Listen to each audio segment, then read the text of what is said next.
যে আগ্রাসন সেটা সমতলেও দৃশ্যমান হবে। ন্যায্য দাবি নিয়ে রাস্তায় নামে তখন তাদের উপর গুলি করা হয়। এটা হয়তো আমার উপর দিয়ে হয়েছে। ওইখানে আমিনা থেকে যে কোনো ঢাকা বিশ্ববিদ্যালয়ের শিক্ষার্থী হতে পারে কিংবা এদেশের সাধারণ যে কোনো নাগরিকও হতে পারত। আপনারা দেখেছেন অপরাধ প্রমাণিত হওয়ার আগেই পুলিশের যে বেপরোয়া চরিত্র, পুলিশের যে গণবিরোধী চরিত্র তা উন্মোচিত হয়েছে। আমি ঢাকা বিশ্ববিদ্যালয়ের শিক্ষার্থী পরিচয় দিয়েছি।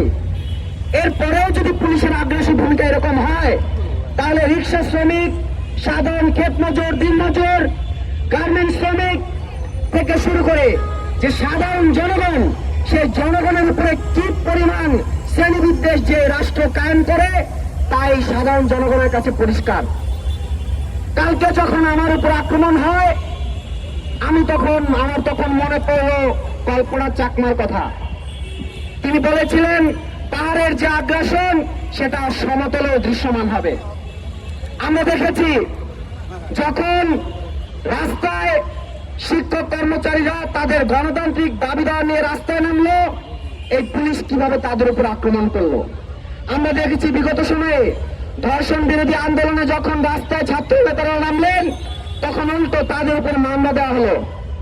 আমরা দেখলাম এখানে ভুক্তভোগীও রয়েছে। জুলাই অভ্যুত্থানের পরবর্তী সময়ে কি পরিমাণে মোরাল পুলিশিং করা হয়েছে, বাসের মধ্যে নারীদের হেনস্থা করা হয়েছে এবং শাহবাগ থানা যে নারী হেনস্থাকারীদের আশ্রয় এবং প্রশ্রয়দাতা সেটা আমাদের সামনে পরিষ্কার।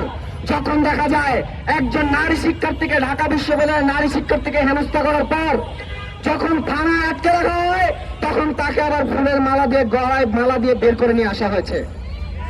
আমরা জানি যখন এদেশে সাধারণ শ্রমিকেরা ন্যায্য দাবি নিয়ে রাস্তায় নামে তখন তাদের উপর গুলি করা হয়। শ্রম পুলিশ রাখা হয়েছে এটা কাকে পাড়া দেওয়ার জন্য? মালিক পক্ষের স্বার্থ রক্ষা করার জন্য। আজকে রাস্তায় যখন রিক্সা শ্রমিকেরা নামবেন দেখবেন রাস্তায় তাদের জন্য কোনো যাতায়াতের ব্যবস্থা নেই।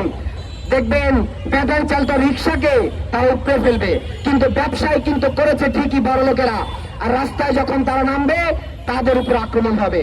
সংগ্রামী বন্ধুগণ, এতগুলো কথা বললাম, ভাবতে পারেন যে আমার ঘটনার সাথে অন্যান্য ঘটনার সম্পৃক্ততা কি। আমরা মনে করি বিদ্যমান যে রাষ্ট্র ব্যবস্থা, এই রাষ্ট্র ব্যবস্থা কেবলমাত্র ধনিক শ্রেণীর এবং ব্যবসায়ীদের স্বার্থ রক্ষা করে চলে। যে রাষ্ট্র ব্যবস্থা বিদেশিদের ইজারা দেয় নিজের দেশকে, যে রাষ্ট্র ব্যবস্থা মুখে ভারত বিরোধিতার কথা বলে কিন্তু ভারতের সাথে অসম চুক্তির কোন ফয়সালা করতে পারে না, যে রাষ্ট্র ব্যবস্থা পাহাড় এবং সমতলে বিভিন্ন জাতিসত্তার আত্মনিয়ন্ত্রণ অধিকারের প্রশ্নকে সমাধান করতে পারে না, অতঃপর আর উল্টো করে পাহাড়ে বেশি বেশি সেনা মোতায়েন করে, যে রাষ্ট্র ব্যবস্থা নারীকে জুলাই গণঅভ্যুত্থানে অগ্রসর ভূমিকা রেখেছিল, শুধু জুলাই গণঅভ্যুত্থান নয় ইতিহাসের চালিকা শক্তি হিসাবে নারীরা যে অগ্রসর ভূমিকা পালন করেছেন, জুলাই গণঅভ্যুত্থানের পরে দেখেছি তাদেরকে আবার ঘরে পুরে রাখতে। যে রাষ্ট্র ব্যবস্থা শ্রমিকের ন্যায্য মজুরি দিতে পারে না, যে রাষ্ট্র ব্যবস্থা কৃষকের ধানের বা পেঁয়াজের ন্যায্য দাম দিতে না পারে, যে রাষ্ট্র ব্যবস্থা সাধারণ মধ্যবিত্ত জনগণের মাস শেষে না বিশ্বাস উঠে যায়, সে রাষ্ট্র ব্যবস্থা আমার মতো একজন শিক্ষার্থীর উপর যে মোরাল পুলিশিং করবে এটা অবাক হওয়ার মতো কোনো জিনিস নয়। সংগ্রামী বন্ধুগণ, আজকে আমার ঘটনা থেকে উদাহরণ নিতে বলছি না, আমরা বলতে চাই সমাজের যে বিদ্যমান শ্রেণীবিদ্বেষ, যে আসলে ডিসি মাসুদ যদি হয়ে দেখেন বড় একজন ঊর্ধ্বতন কর্মকর্তা কিংবা যে কোনো সংসদ সদস্য থেকে শুরু করে রাষ্ট্রের উচ্চপদস্থ কেউ যদি হয়, তাকে গণতান্ত্রিক নাগরিক দাবির জন্য প্রশ্নবিদ্ধ করার অধিকার যে কোনো নাগরিকের রয়েছে।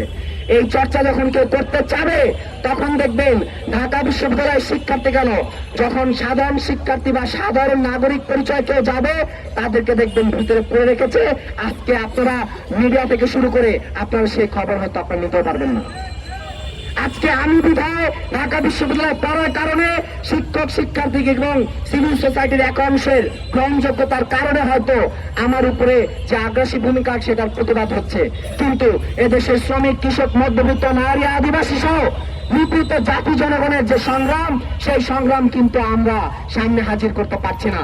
আমরা দেখতে চাই কেবলমাত্র ধনিক শ্রেণীর গড্ডালিকায় প্রবাহিত না হয়ে এই যে বিদ্যমান ধনিক শ্রেণীর রাষ্ট্র ব্যবস্থা, সেটাকে উচ্ছেদ করার তীব্র শ্রেণী সংগ্রাম যেটা আমরা বলতে চাই, সেই সংগ্রাম জারি করার আহ্বান জানিয়ে এটাকে বিচ্ছিন্নভাবে না দেখে এই ধসে পড়া যে ক্ষয়ে পড়া যে নষ্ট রাষ্ট্র ব্যবস্থা, তাকে উচ্ছেদ করার তীব্র সংগ্রাম জারি রাখার আহ্বান জানিয়ে আমি আমার বক্তব্য শেষ করছি।